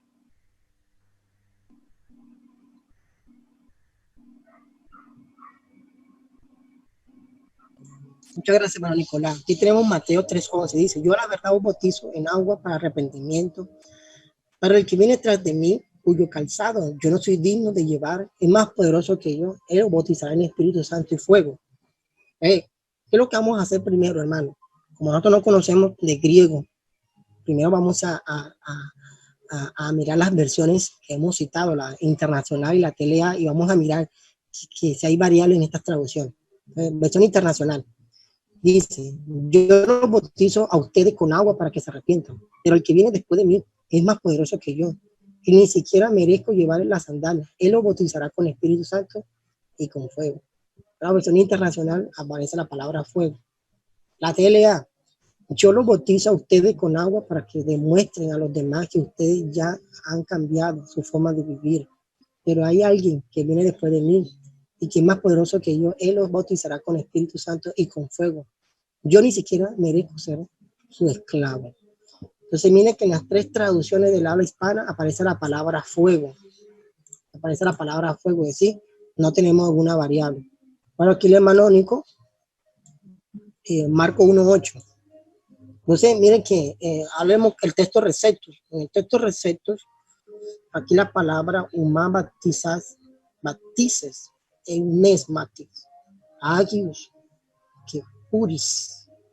Entonces aquí dice, yo bautizará con Espíritu Santo. Y acá esta palabra que usted ve aquí significa fuego en griego. Puris significa fuego en griego. Vamos ahora a mirar el texto de Netef Alan, que vamos a compartirle aquí la pantalla del software exhaustivo. Mateo 3:11. En Mateo 3:11, aquí tenemos aquí sí hay unas variables, hermano Nicolás. Netef Alan traduce la palabra, tenemos la última terminación, aquí se lo estoy subrayando, bapticen, desmatis, agius, que puris. Dios bautizará con Espíritu Santo y dice fuego. En Westconjor tenemos lo mismo. Aquí lo voy a subrayar, austus, ma baptices, en desmatis, agius, que puris. Dice, Dios bautizará con Espíritu Santo y fuego. Y vamos a mirar el texto de Erasmo, texto de Erasmo de Rotterdam, el texto receptus, perdón. En el texto receptus, aquí lo tenemos, también aparece la palabra espíritu, está, vamos aquí subirlo acá arribita, aquí lo tenemos, espíritu agius, está austus, más baptices, en desmatis agius que hay puris. Dios bautizará con espíritu y fuego. Sí, mire, en estas traducciones, aquí tengo el texto bizantino. Hay un texto bizantino, hermano Nicolás, que como le dije yo, no, son muchos textos. En este texto bizantino, yo se lo voy a mirar para que usted vea la información. Bizantino, de 2015, hecho por William Leopold. Es un texto. En este texto tenemos que la palabra fuego no está. Está Augustus Umat Baptices en Desmati Agi. No tiene la terminación fuego. Es la única versión que no contiene esto. Entonces, aquí hay otro texto crítico, también bizantino, hecho por Robinson. Ya no es por William, sino por Robinson. Otro texto bizantino, hermano Nicolás, que tampoco tiene la última terminación, este fuego. En conclusión, haciendo un análisis de todo esto, entonces los textos más digamos así, fidedignos a una crítica textual, Netef Alan, Westconjor y textos receptus y las traducciones conservaron de que la palabra fuego están en el texto original. Entonces, por eso fue incorporado o se mantiene así incorporado. Ya en algunas traducciones quizá lo quitarán, pero no en estas traducciones bases. ¿Listo, hermano Nicolás?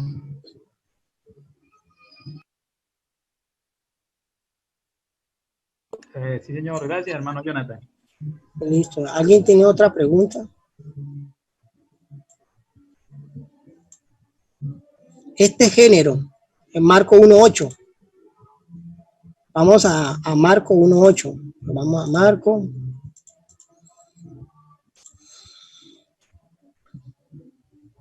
No es Marco 1:8. Alguien que me colabore con este pasaje de la Biblia. Que dice que este género, alguien por favor, si no sale con ayuno y oración. Creo que está en Mateo 17, o Mateo 17. Alguien que me colabore. Que dice que este género solamente sale con ayuno y oración.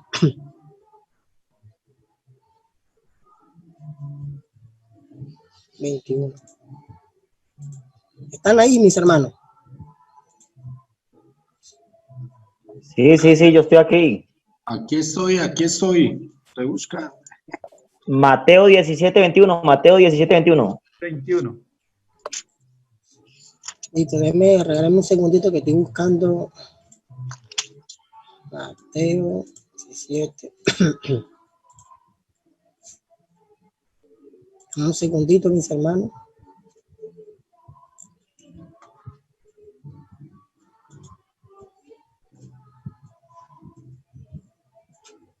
Bueno. Vamos para regresar.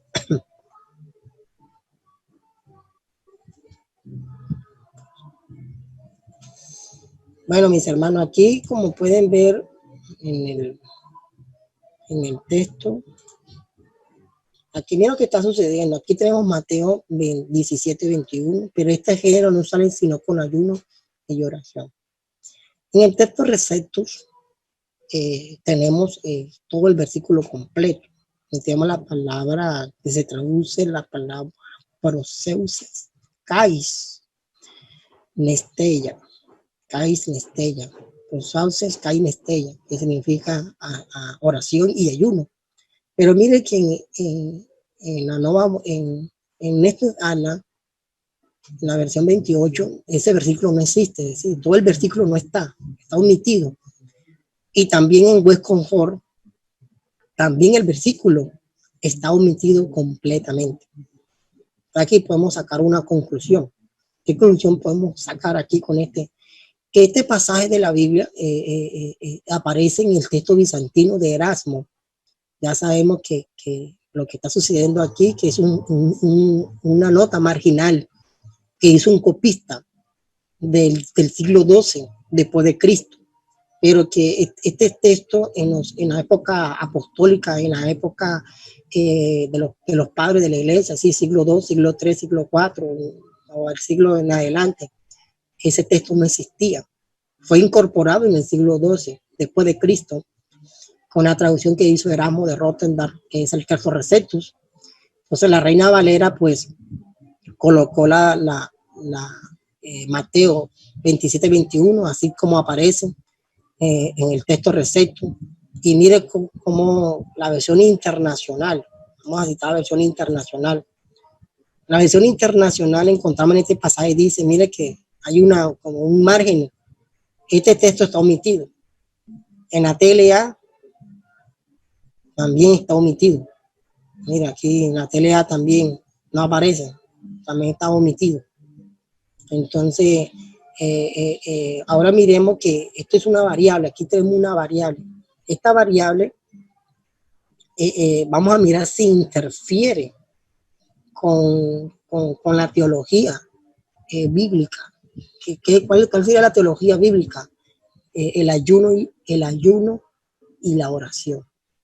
Entonces, vamos a mirar de que con los 4 evangelios, si Jesús enseña que se debe ayunar o se debe orar, porque no podemos, el hecho de que este versículo no esté en Mateo 27:21, pero sí estará en nuestros relatos bíblicos de los otros evangelistas que habla sobre el ayuno y la oración.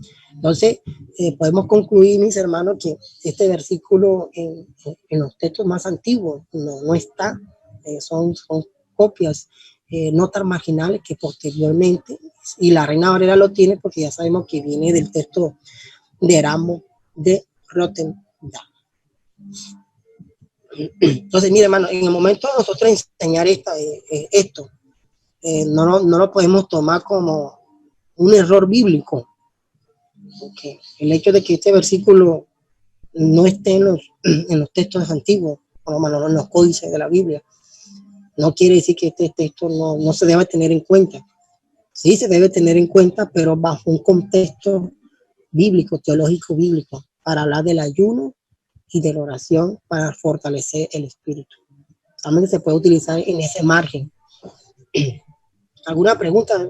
No, Jonathan, sí, con respecto todavía a este versículo, es que el doctor Carlos Buchan, que es miembro de las Sociedades Bíblicas Unidas, que hemos escuchado muchos comentarios de él él decía acerca de este texto, de que cuando nosotros, si ayudamos para que un demonio salga fuera, entonces ya no sería sino por lo que yo haga, y no lo que haga el Señor. Porque listo, yo oro, pero entonces allí pues se podía considerar de que o se podía interpretar de que si yo no ayuno, entonces los demonios no van a salir. Y de que ahí se presenta siempre esta dificultad. En cambio, si yo estoy oyendo del Señor y oro, pues, y en el nombre de Jesús, los demonios se van a ir, porque es lo que pasó con el caso de los hijos de Seba. Ellos no conocían al Señor, ellos no tenían al Señor más bien, porque el demonio sí lo conocía, pero ellos no. Entonces no estaban llenos del Espíritu Santo ellos o no tenían la capacidad para echar los demonios fuera. Bueno, este versículo, y aquí lo que usted acaba de hacer, hermano Nicolás, eso se llama una interpretación teológica. Que la interpretación teológica es lo que nosotros percibimos del texto. Y aquí nos salimos un poquito de lo que es la parte lingüística. Sí podemos hablar de la teología bíblica. La teología bíblica es el tema del ayuno y la oración. ¿Qué dice la Biblia con respecto al ayuno y la oración en toda la Biblia? Eso se llama teología bíblica.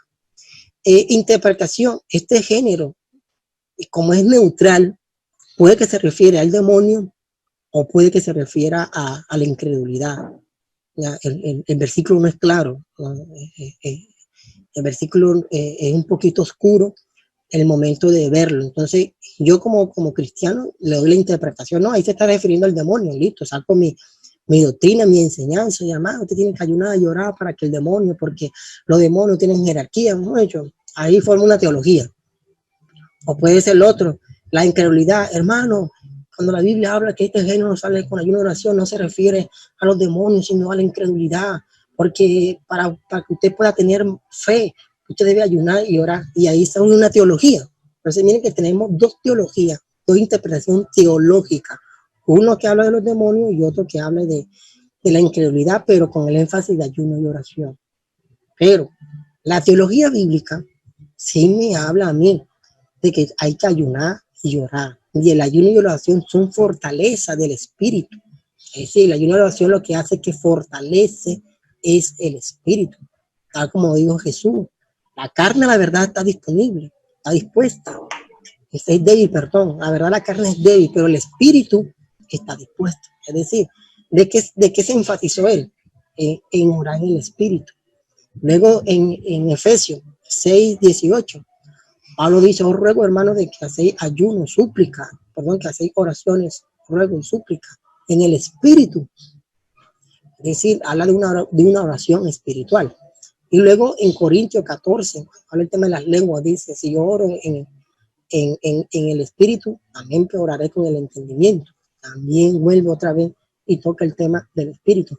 Entonces podemos concluir que la teología bíblica, el ayuno y la oración es una fortaleza del espíritu. Hasta ahí es lo que dice la Biblia. Hablar más allá, hermano Nicolás, ya eso sería una teología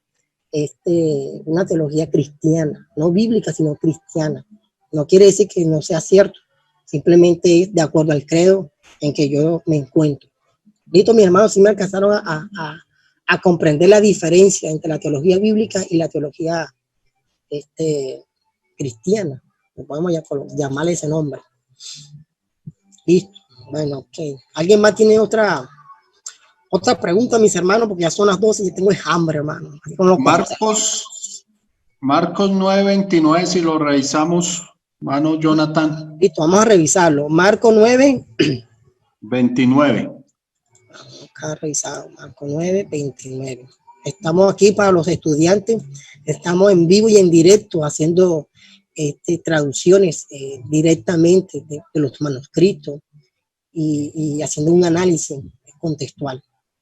Bueno, aquí tenemos Marcos 9, 29. Entonces vamos a revisar la versión internacional. Bueno, la versión internacional dice, bueno, acá hay un margen que tiene la versión internacional. Primero que debe tener una nota de pie de página. Esta clase de demonio solo puede ser expulsado a fuerza de oración, respondió Jesús. Esa línea que usted ve en la versión internacional es un margen que puede que en algunos manuscritos estén y otros no estén. Entonces, por eso se colocó ese margen. Y ese asterisco es una nota de pie de página, tal como dice la verdad. Y le dijo, este género con nada puede salir sino con oración y ayuda, haciendo énfasis al espíritu. Y ahora vamos con Natalia. Jesús le contestó, esta clase de espíritu malo solo se puede expulsar por medio de oración. Entonces, aquí tenemos una variable, hermano Johnny. La verdad es que tenemos que la palabra ayuno en Marco no está, solamente aparece la palabra oración.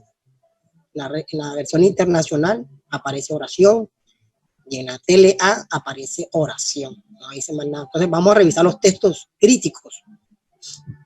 Vamos a revisar los textos críticos. En Marco, vamos a Marco 9, 29. En los textos críticos vamos a hablar de este ala. En este ala que tenemos la palabra elestía, proseites.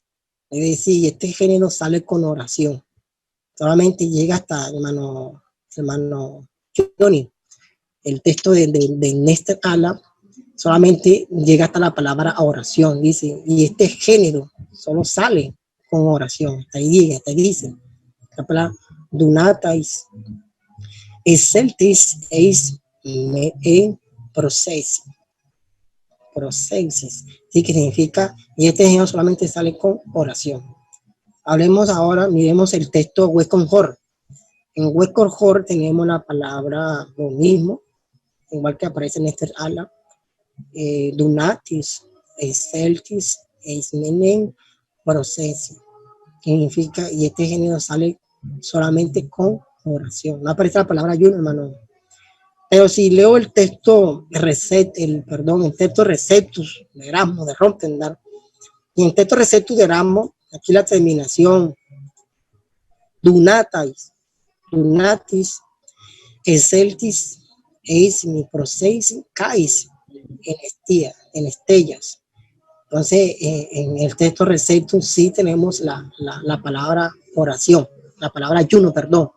Entonces podemos concluir, hacer una conclusión, que en el texto Receptus hay una variable entre la palabra oración y la palabra ayuno.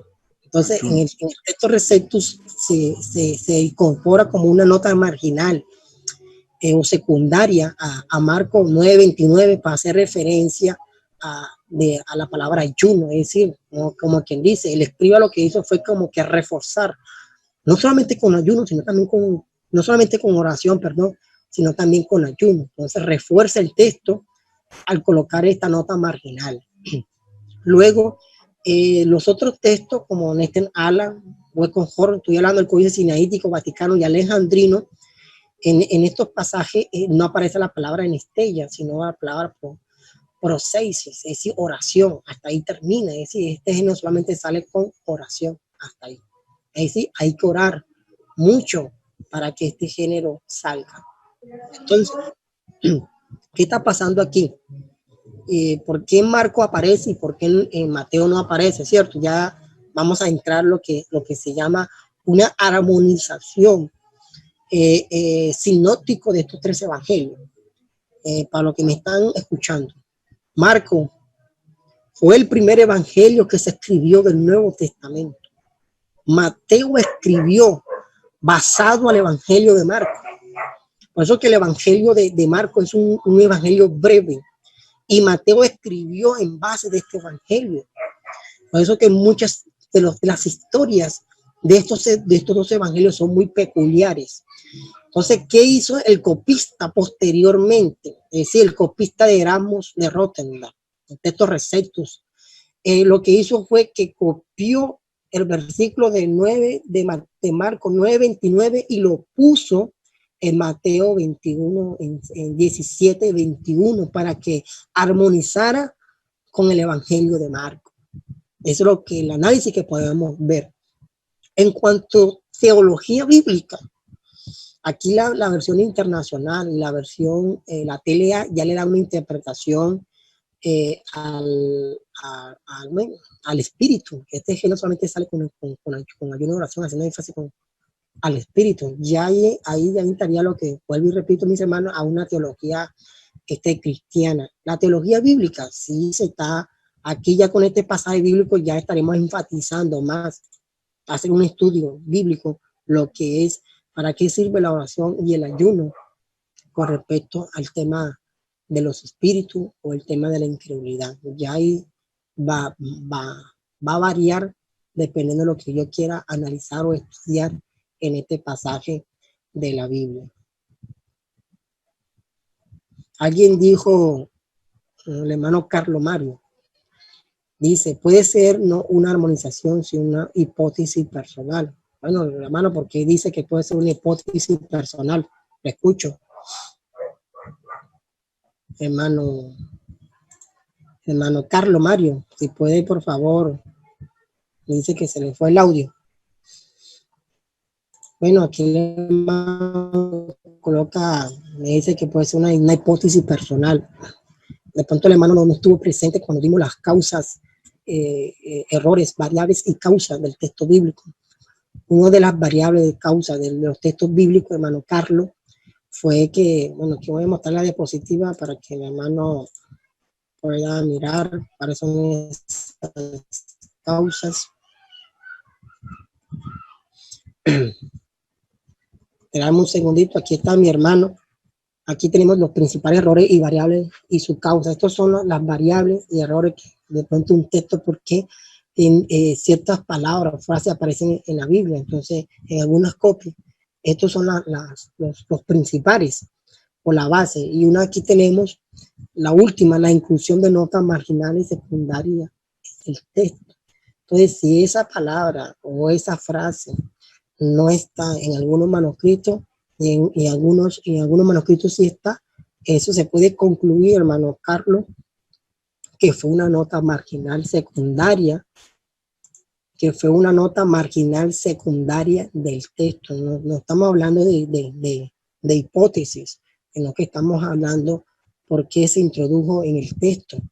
Y vemos que algunas frases o versículos fueron introducidos en algunas copias, fueron por notas marginales secundarias en el texto. Es decir, para tratar de armonizar los evangelios, porque esto es un trabajo titánico.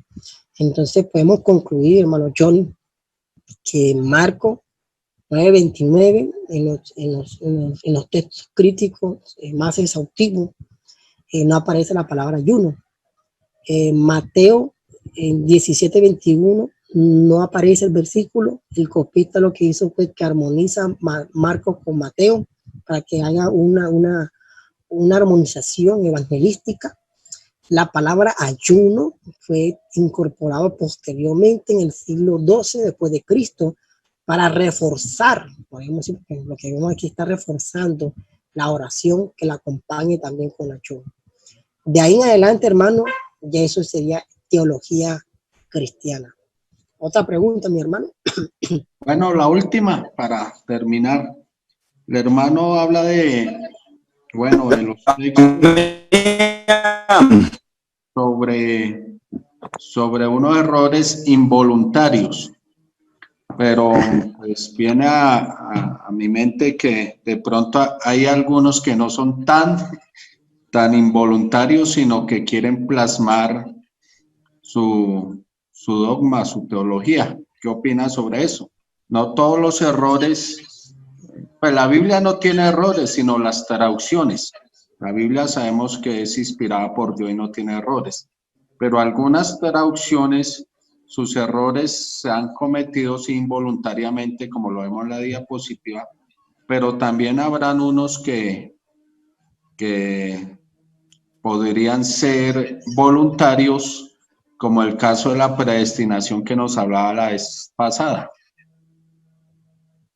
¿Hay cabe esa posibilidad, hermano Jonathan? Sí, mire, lo que estamos aprendiendo el día de hoy, estamos mirando los textos críticos. En los textos críticos, la teología se mantiene, la teología bíblica se mantiene. Ya el hilo de separación está en la traducción de habla hispana, que muchas veces la versión internacional es fiel y otras veces interpreta su teología. Por eso es que es importante, hermano, acudir a las versiones que acabo yo de mencionar y también al texto griego para mirar si ese texto dice tal como dice la teología bíblica. Si en el caso de que usted no sepa griego, no tenga versiones, usted sabe que usted cuenta con la ayuda del Señor Jesucristo, el autor de la Biblia, mora en nosotros, y Él nos guiará a través de toda la Biblia, porque si yo cojo toda la Biblia y la uno, el mensaje es intacto, depende del tema que yo vaya a estudiar. Entonces, la teología, de pronto algunos versículos se interpretaron involuntariamente, no involuntariamente, sino que lo hicieron voluntariamente. Eso suele pasar solamente en la traducción, más no en los textos críticos. Hago la aclaración, solamente en la traducción, más no en los textos críticos. Listo, mi hermano, no sé si tiene otra pregunta, mi hermano, para dar finalizar este estudio. Hermano Jonathan, el texto bíblico de Marcos 13, ni el hijo, 32, disculpe, ni el hijo.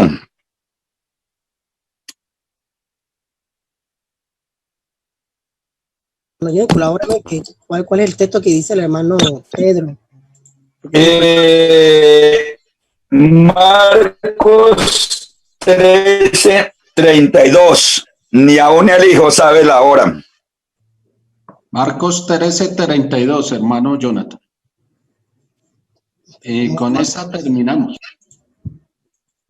Listo. Marcos 13, 32.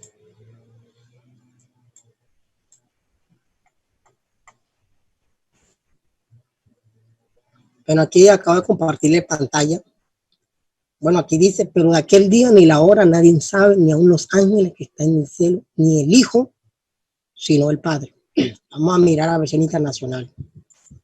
La versión internacional dice, pero en cuanto al día y la hora nadie lo sabe, ni siquiera los ángeles, ni el cielo, ni el Hijo, sino solo el Padre. Así está intacto el versículo. La TLA. Nadie sabe el día ni la hora en que yo vendré, no lo saben ni siquiera los ángeles del cielo. Es más, ni yo lo sé. Dios es el único que lo sabe. Es decir, que podemos ver, ahora vamos a revisar los textos críticos. 13:32. Vamos a revisar los textos críticos.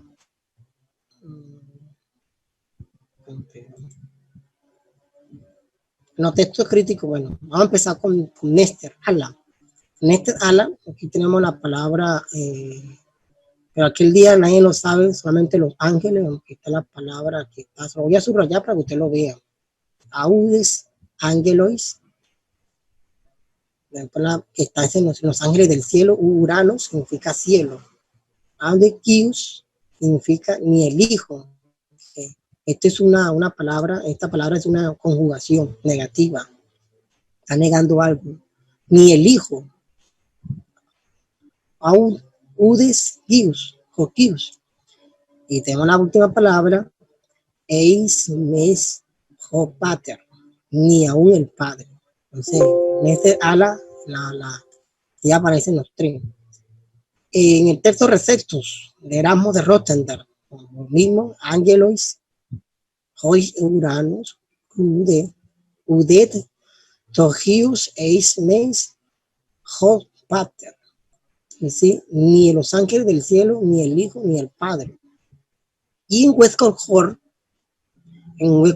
tenemos la palabra, también nos dice udet ángelos en uranos, ude judíos, eis metus patres.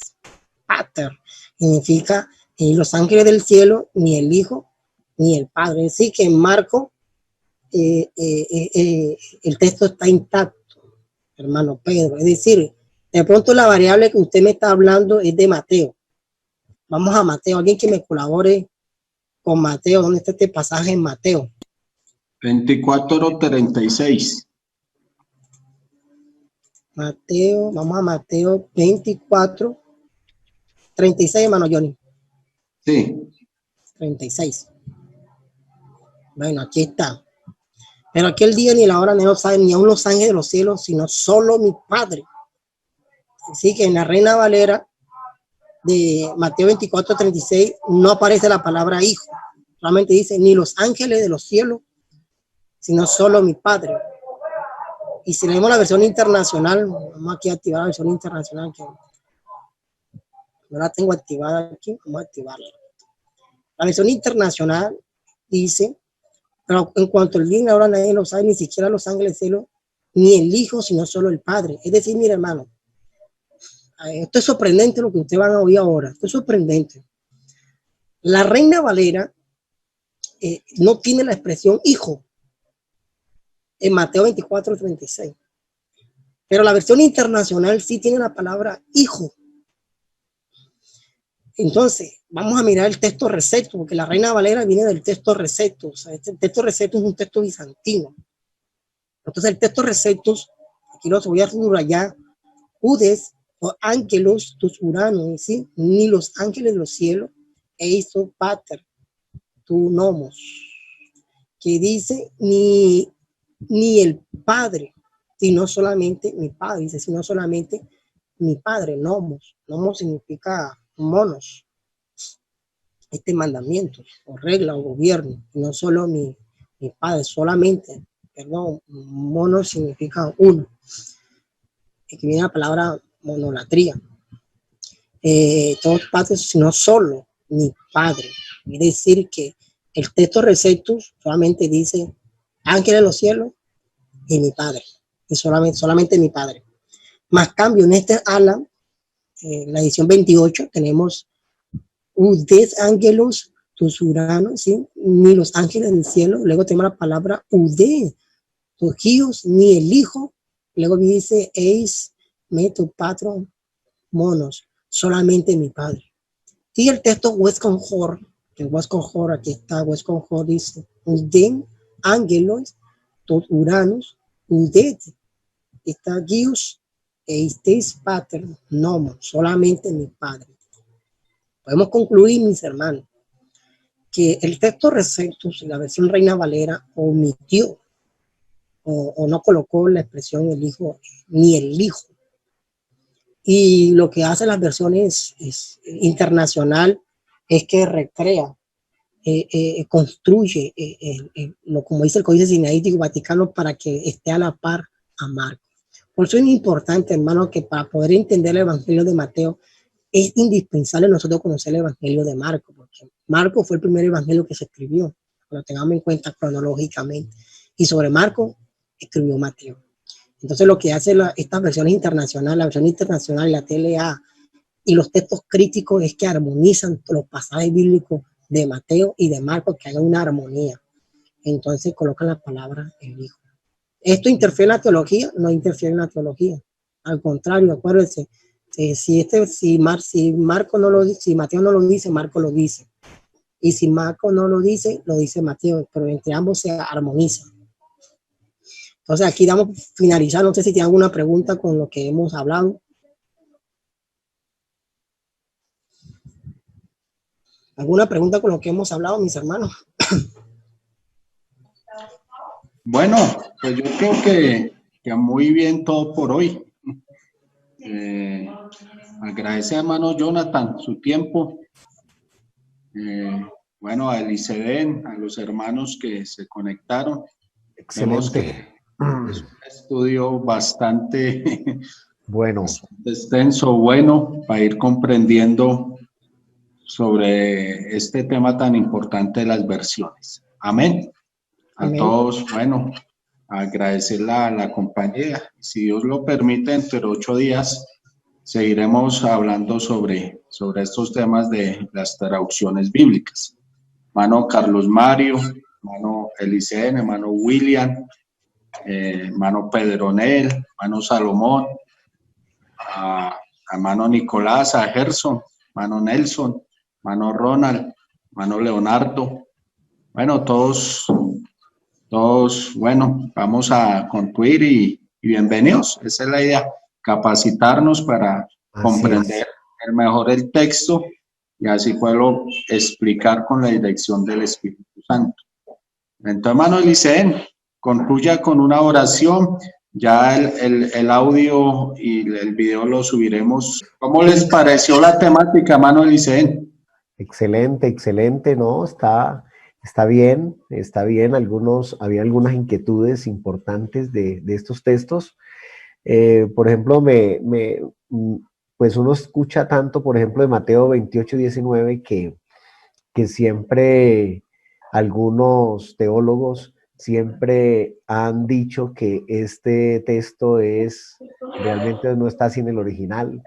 Y pues bueno, venir pues que esto sea, como dice el hermano Jonathan, que no ha tenido ninguna alteración ni nada.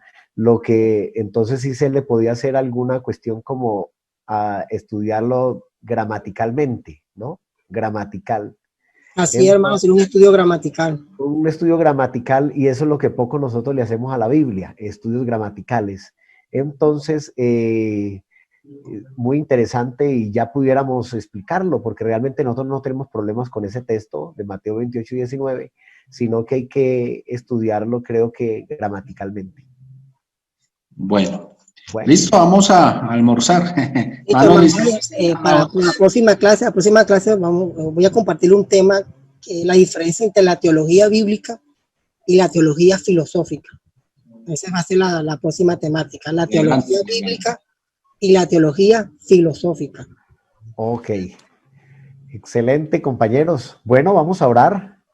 Listo, hermano Johnny, compañeros, hermanos amados, hermano Nelsito, ahí está Juiciosito, hermano Salomón, y bueno, gracias a Dios, hermano Carlos Mario, y todos los compañeros que están aquí, hermano Nicolás Díaz, hermano Gerson, hermano Ronald. Bueno, oremos al Señor para que el Señor nos bendiga, nos ayude y nos siga dando estas hermosas enseñanzas para que nuestro ministerio cada día sea mejor. Bendito Padre Celestial, Señor de la gloria, gracias te damos, Señor Jesús.